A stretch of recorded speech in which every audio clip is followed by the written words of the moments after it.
Hello, नमस्कार दोस्तों, आपका स्वागत है हमारे चैनल फीवर एजुकेशन हब में। आज हम आपके लिए प्रस्तावना लेकर आए हैं।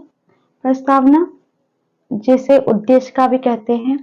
आपको नाम से ही पता चल रहा होगा उद्देश्य का, यानी उद्देश्य किसी भी चीज को आप तैयार करते हो या कुछ करने जा रहे हो तो उसका एक उद्देश्य होता है। इसी प्रकार जो संविधान बनाने का उद्देश्य था वो क्या था, संविधान क्यों बनाया गया था, उसका उद्देश्य क्या था, वो आपको प्रस्तावना बताती है। और हम प्रस्तावना को ही आत्मा कहते हैं। अब एक क्वेश्चन बनता है कि संविधान में आत्मा किसे कहा जाता है, तो प्रस्तावना को कहा जाता है। लेकिन वहीं पर तब एक आता है कि अंबेडकर द्वारा संविधान की आत्मा किसे कहा गया है, तो वहां पर अंबेडकर द्वारा संविधान की आत्मा किसे कहा गया है, आपका संवैधानिक उपचारों का अधिकार, मौलिक अधिकार आर्टिकल 32 को संविधान की आत्मा कहा गया है। इसको मूल आदर्श भी कहते हैं। एन ए पाल की वाणी से परिचय पत्र कहा है, यानी कि किसी भी चीज का संविधान का जो परिचय है, संविधान क्या बताना चाह रहा है अपने बारे में, क्या है संविधान के अंदर, तो एन ए पाल की वाणी से परिचय पत्र भी कहा है। इसे सार भी कहा है। सार मतलब किसी भी चीज का निचोड़। तो संविधान का जो सार है वो क्या है, आपकी प्रस्तावना है।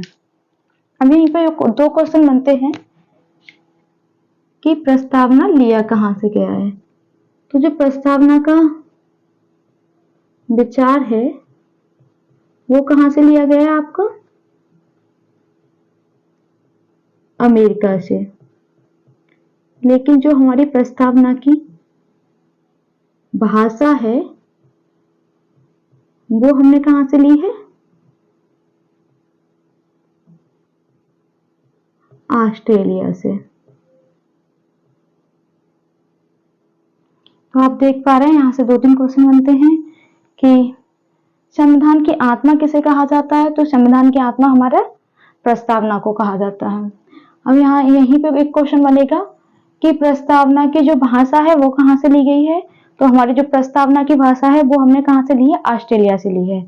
तो आपके 2 से 3 क्वेश्चन तो यहीं पे बन पा रहे हैं कि प्रस्तावना आत्मा किसे कहा जाता है, कुंजी किसे कहा जाता है, इसका विचार कहाँ से आया, अमेरिका से, और इसकी जो भाषा है वो कहाँ से ली गई है, ऑस्ट्रेलिया से।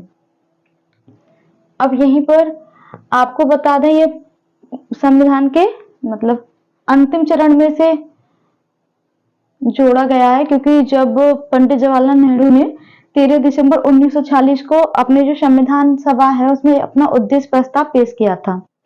जो उद्देश्य प्रस्ताव पेश किया था वो कब सर्वसम्मति द्वारा पास हुआ था, 22 जनवरी 1947 को। इसी वजह से हमारा जो प्रस्तावना है वो हमारे संविधान के अंतिम चरण में उसको शामिल किया गया है। तो आप अच्छे से समझ पाएंगे कि इसे अंतिम चरण में शामिल क्यों किया है। अब मैं एक बार आपको जो प्रस्तावना है उसे अच्छे से पढ़ के बता दे रही हूँ कि प्रस्तावना क्या कहती है।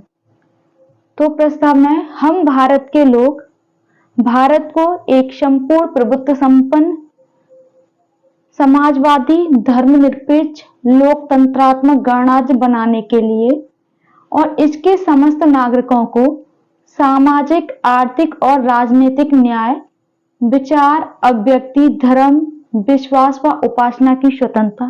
अब देखिए यहाँ कितने प्रकार के न्याय दे रखे हैं, सामाजिक, आर्थिक और राजनीतिक न्याय। और जो स्वतंत्रता है वो कितने प्रकार की दे रखी है, विचार की स्वतंत्रता, अभिव्यक्ति की स्वतंत्रता, धर्म, विश्वास व उपासना की स्वतंत्रता, प्रतिष्ठा और अवसर की समता, यानी आपकी जो प्रतिष्ठा है और अवसर है उसकी क्या दे रखी है, समानता दे रखी है, उसे प्राप्त कराने के लिए तथा व्यक्ति की गरिमा और राष्ट्र की एकता तथा अखंडता सुनिश्चित करने वाले बंधुत्व बढ़ाने के लिए दृढ़ संकल्पित होकर आज तारीख 26 नवंबर 1949 को एतद द्वारा इस संविधान सभा को अंगीकृत, अधिनियमित और आत्मार्पित करते हैं।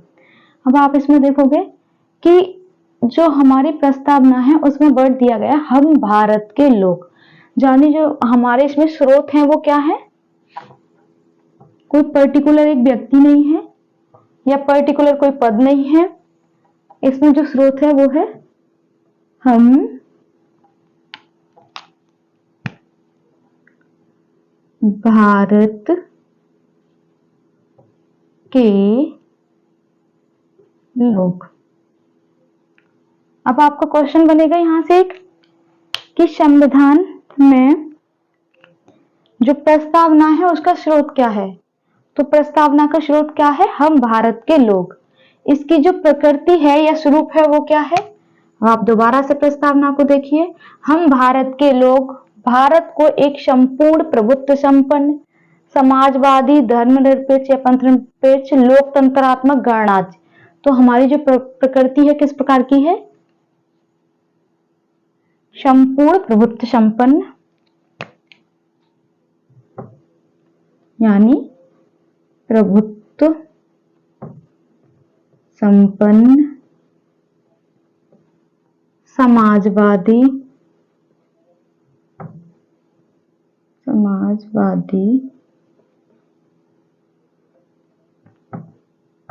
धर्मनिरपेक्ष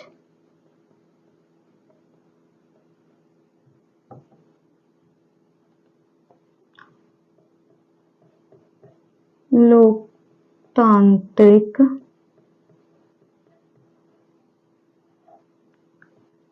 गणराज्य। जब आपसे क्वेश्चन पूछा जाएगा कि प्रस्तावना की जो प्रकृति है वो किस प्रकार की है, मतलब क्या प्रकृति है, तो आपको 5 शब्द ही आप कहें तो आपको 5 ही वो दे रखे हैं। इसमें किस प्रकार से? संपूर्ण प्रभुत्व संपन्न समाजवादी पंथनिरपेक्ष लोकतांत्रिक गणराज्य। पहला हो गया संपूर्ण प्रभुत्व संपन्न समाजवादी धर्मनिरपेक्ष। अब इसको आप 2 में कर लीजिए, लोकतांत्रिक गणराज्य। तो उद्देश्य भी बता दें कि जो हमारा प्रस्तावना है उसका उद्देश्य क्या है। उद्देश्य क्या होगा? आप देखिए ये उद्देश्य क्या कह रहा है, और इसके समस्त नागरिकों को, इसका उद्देश्य क्या है? ये समस्त नागरिकों को क्या चाह रहा है? सामाजिक आर्थिक और राजनीतिक न्याय, यानी ये न्याय की बात कर रहा है तो इसका उद्देश्य है न्याय दिलाना। और उद्देश्य क्या है? विचार अभिव्यक्ति धर्म विश्वास व उपासना की स्वतंत्रता। दूसरा हो गया आपका, ये स्वतंत्रता की बात करता है उद्देश्य। और क्या बात करता है ये? प्रतिष्ठा और अवसर की क्षमता, यानी ये समानता की बात करता है। प्राप्त कराने के लिए व्यक्ति की गरिमा और राष्ट्र की एकता तथा अखंडता सुनिश्चित करने वाला बंधुत्व बढ़ाने के लिए। और क्या कह रहा है? ये किसकी बात कर रहा है?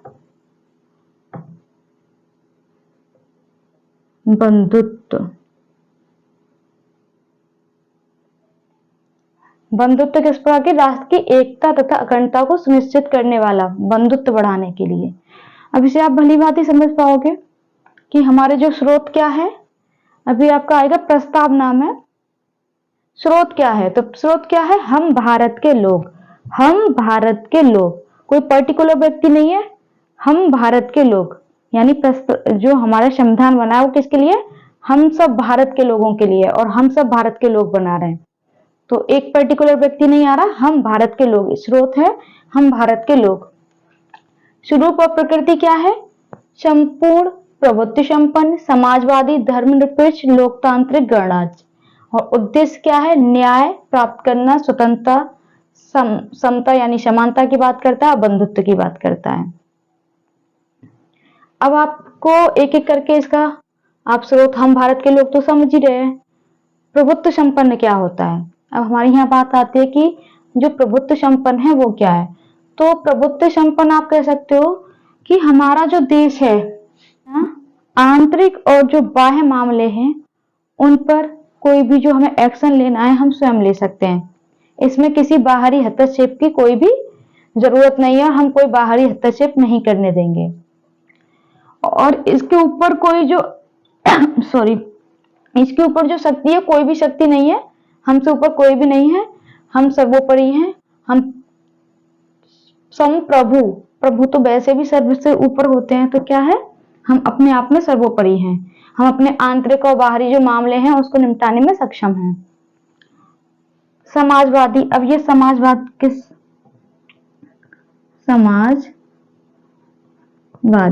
किस प्रकार के समाजवादी की बात करता है? यहाँ पे नेहरूवादी और गांधीवादी विचारों की बात है कि हमारा जो समाज है ये लोकतांत्रिक समाज की बात करता है।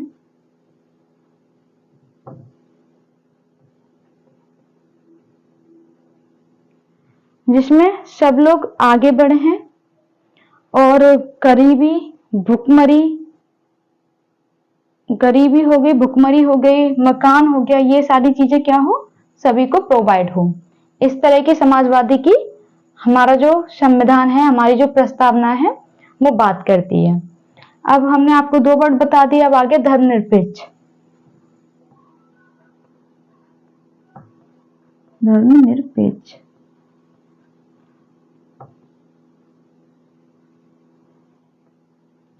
यानी कि धर्मनिरपेक्ष क्या है कि हमारा जो संविधान है वो धर्मनिरपेक्ष है, वो किसी भी धर्म को नहीं मानता।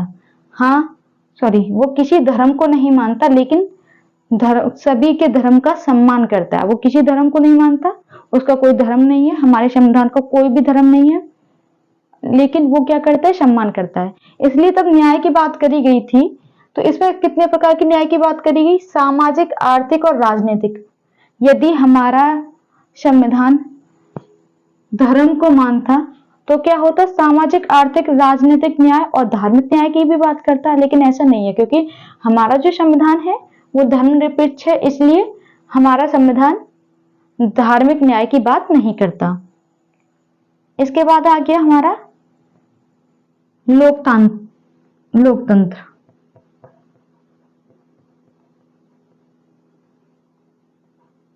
अब लोकतंत्र की आप एक डेफिनेशन पहले से ही सुनते आ रहे हो, जनता का, जनता के लिए, जनता के द्वारा जो शासन होता है उसे लोकतंत्र कहते हैं। यानी जो प्रतिनिधि है वो जनता का, जनता के लिए जो चुना जाता है उसे क्या कहते हैं?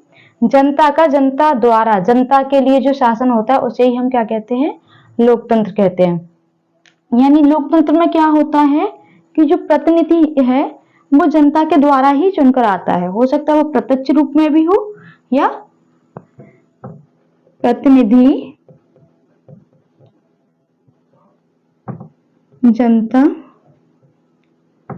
द्वारा चुनकर आता है।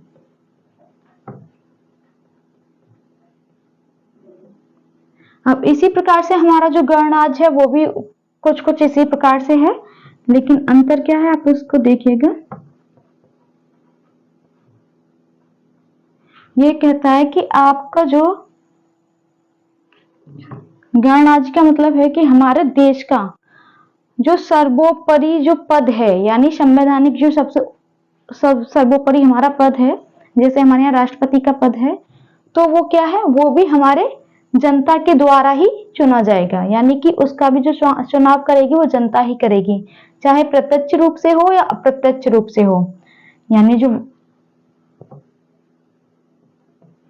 संवैधानिक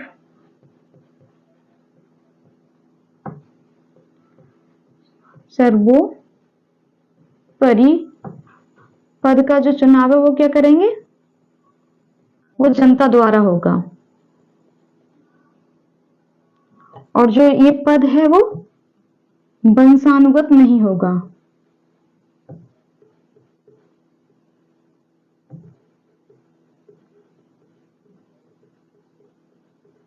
यानी उस पद के लिए कोई भी योग्य है, ये वंशानुगत नहीं होगा। इसलिए गणराज्य आप अच्छे से समझ गए होंगे क्या है।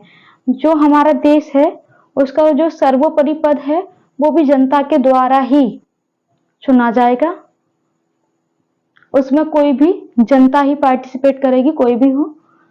और जो हमारा पद रहेगा वो वंशानुगत नहीं होगा। यदि वंशानुगत हो जाएगा तो वहां पे राजशाही शासन हो जाएगा, जैसे ब्रिटेन में है, लेकिन ऐसा यहाँ पे नहीं है। अब हम उद्देश्य की बात करते हैं। इसमें न्याय की बात की गई है, तो हमारे कितने प्रकार के न्याय हैं? 3 प्रकार के, सामाजिक, आर्थिक और राजनीतिक। तो सामाजिक न्याय कैसे कि भाई समाज में जो भी हो रहा है वो सबके लिए समान हो, जिस तरीके से उनकी योग्यता है उसके हिसाब से हो, सबके लिए खाने पीने का सामान हो, कोई भूखा ना मरे, गरीब ना रहे। इस तरीके से सामाजिक न्याय की बात करता है, आर्थिक न्याय की बात करता है और राजनीतिक न्याय की बात करता है। राजनीतिक न्याय का मतलब है कि जो हमारी राजनीति है उसमें कोई भी चुनाव लड़ सकता है और जो सब लोग हैं वो क्या कर सकते हैं, वो वोट दे सकते हैं, उन्हें वोट देने का अधिकार है। तो राजनीति में भी सब लोग समान हैं, इसलिए ये राजनीतिक न्याय की भी बात करता है। और हमारी जो प्रस्तावना क्या करती है और बात करती है, विचार, अभिव्यक्ति, धर्म, विश्वास व उपासना की स्वतंत्रता।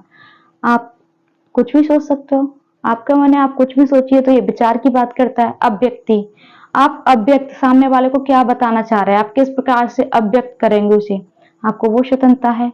और ये तो मैंने पार्ट आपका भाग 3 में पहले ही आपको समझा चुकी हूँ, तो मुझे लग रहा है कि ज्यादा समझाने की जरूरत नहीं पड़ेगी। यहाँ धर्म की आपको स्वतंत्रता है, विश्वास की, उपासना की आपको स्वतंत्रता है।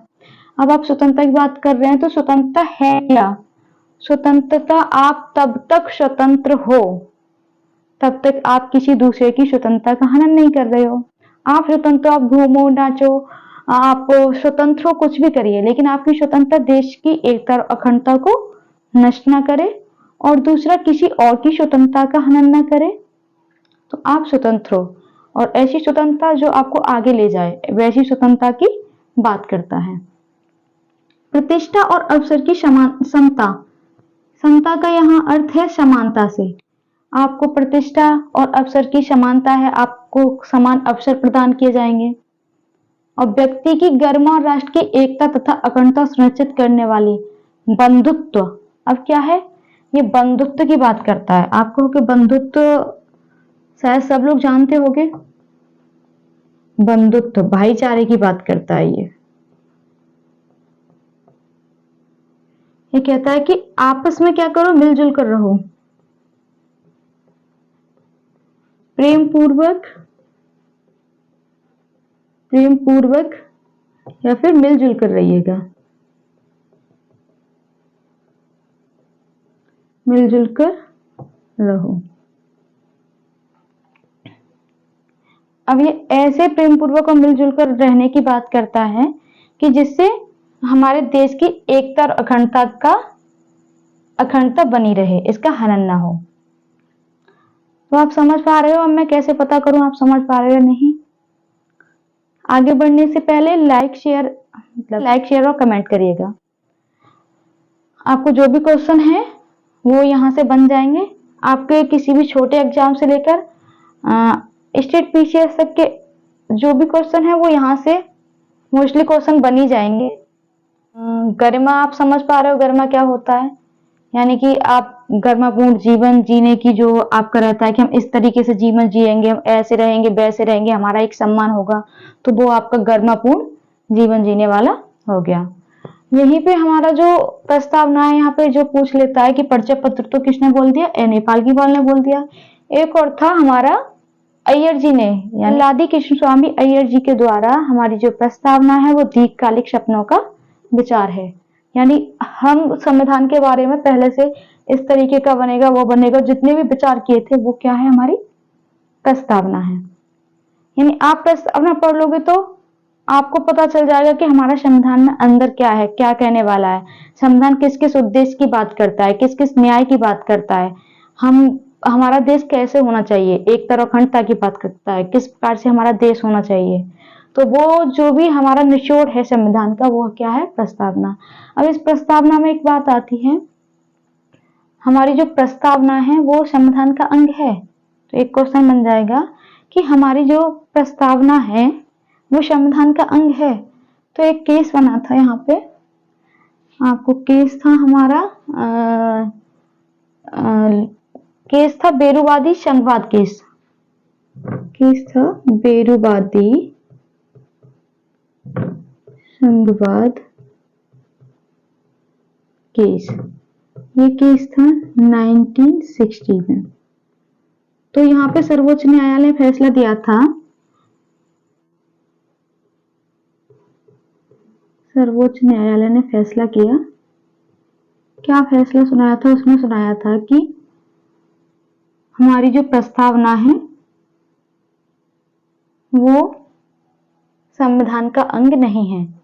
तो उनका जो फैसला आया था वो आया था कि यह संविधान का अंग नहीं है। तो न्यायालय का फैसला आया यह संविधान का अंग नहीं है। ये संविधान का अंग नहीं है, इसलिए इसमें कोई परिवर्तन भी नहीं किया जा सकता। ये संविधान का अंग नहीं है, इसलिए इसमें कोई परिवर्तन नहीं किया जा सकता। फिर एक केस आता है हमारा भारतीय केरलवाद जो केस है, फिर वो आता है जो हमारा होता है 1973 में। एक आता है 1973 में, केशवानंद भारती केरल। एक ये केस था, इस पे सर्वोच्च न्यायालय ने अपना फैसला पलट दिया था। इस पे कहा था कि जो हमारी प्रस्तावना है वो क्या है, वो संविधान का अंग है। अब फैसला बिल्कुल उलट ही कर दिया और कहने लगे कि हमारी जो प्रस्तावना है वो संविधान का अंग है। फिर दोबारा से इस पे केस डाला जाता है, फिर दोबारा एक फैसला आता है कि ये संविधान का अंग है और इसमें क्या कर सकते हैं, हम परिवर्तन कर सकते हैं, इसमें हम संशोधन कर सकते हैं। यानी केशवानंद भारती दिया कि हाँ ये भी एक संविधान का अंग है। फिर उसके बाद दोबारा से उनका एक और फैसला आता, फिर कहते हैं कि ये इसमें संशोधन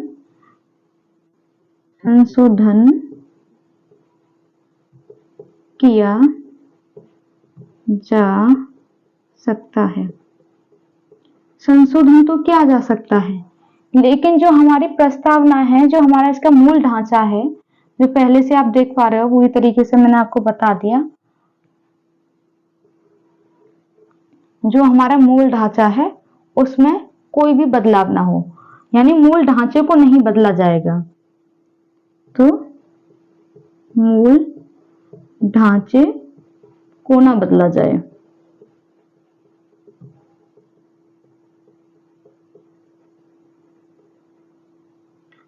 अब आप तीन शब्द देख रहे हो, समाजवादी, पंथ निरपेक्ष या धर्मनिरपेक्ष, और तीसरा है हमारा अखंडता।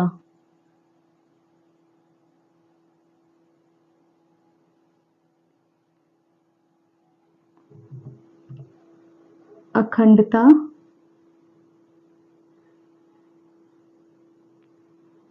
पंथ निरपेक्ष, ये जो तीन वर्ड हैं, ये 42वां संविधान संशोधन हुआ था। संविधान संशोधन हुआ था 1976 में। तो ये तीन शब्द हमारे प्रस्तावना में जोड़ दिए गए थे, पहले से नहीं थे, बाद में जोड़ दिए गए थे। अब मैं उम्मीद करती हूँ कि यहाँ से शायद ही आपको कोई क्वेश्चन ऐसा होगा जो रह पाएगा। तो आप क्वेश्चन एक बार देख लीजिए। पहले कहेगा कि हमारी जो संविधान की आत्मा है उसे किसे कहा गया है, प्रस्तावना को कहा गया है। लेकिन वहीं पे एक क्वेश्चन दे देगा कि संविधान भीमराव अंबेडकर द्वारा संविधान की आत्मा क्या है। तो आप कहोगे कि भीमराव अंबेडकर द्वारा जो संविधान की आत्मा क्या है, वो क्या है आपका मौलिक अधिकार। उसमें भी आपका आर्टिकल 32 संवैधानिक उपचारों का अधिकार। उसके बाद कहेगा कि संविधान की कुंजी किसे कहा जाता है, तो प्रस्तावना को संविधान की कुंजी कहा जाता है। संविधान का सार किसे कहा जाता है, तो प्रस्तावना को संविधान का सार कहा जाता है। एक क्वेश्चन पूछ सकता है, यहां से बन सकता है कि पालकीवाल द्वारा किसके द्वारा प्रस्तावना को परिचय पत्र कहा गया। तो वहां पे एक दो ऑप्शन दे देगा, पालकीवाल हो गया या आपका अंबेडकर जी हो गया, नेहरू जी हो गया, कुछ भी दे सकते हैं। वहां पे आपके 2-3 ऑप्शन दे देगा, तो वहां आपको ये लगाना पड़ेगा कि पालकीवाल ने क्या कहा, इसे परिचय पत्र कहा। और दीर्घकालिक सपनों का विचार किसने कहा, दीर्घकालिक सपनों का विचार आप कहा अल्लादी कृष्ण स्वामी अय्यर ने। अल्लादी कृष्ण स्वामी अय्यर ने क्या कहा, दीर्घकालिक सपनों का विचार कहा। अच्छा, जो प्रस्तावना है इसका विचार कहां से आया, अमेरिका से। और जो प्रस्तावना है इसकी भाषा कहां से ली हमने, ऑस्ट्रेलिया से। तो आपके 5 से 6 क्वेश्चन तो सिर्फ यहीं से बन गए। प्रस्तावना का जो कहाँ से लिया गया, कैसे लिया गया और प्रस्तावना को क्या क्या कहते हैं। अब जो नेहरू प्रस्तावना उद्देश्य प्रस्ताव जो है नेहरू जी ने कब पेश किया था? 13 दिसंबर 1946 को। और ये पास कब हुआ था? 22 जनवरी 1947 को। इसे अंगीकृत कब किया गया? अब क्वेश्चन बनेगा आपका, संविधान को कब अंगीकृत किया? 26 नवंबर 1949 को संविधान को अंगीकृत किया गया। और ये लागू कब हुआ? 26 जनवरी 1950। संविधान के स्रोत पूछेगा आपसे क्वेश्चन, तो संविधान के स्रोत हैं हम भारत के लोग। इसकी जो प्रकृति है वो किस प्रकार की है? वो प्रभुत्व संपन्न, समाजवादी, लोकतांत्रिक, गणराज्य और ये धर्मनिरपेक्ष या पंथ निरपेक्ष। उद्देश्य क्या है?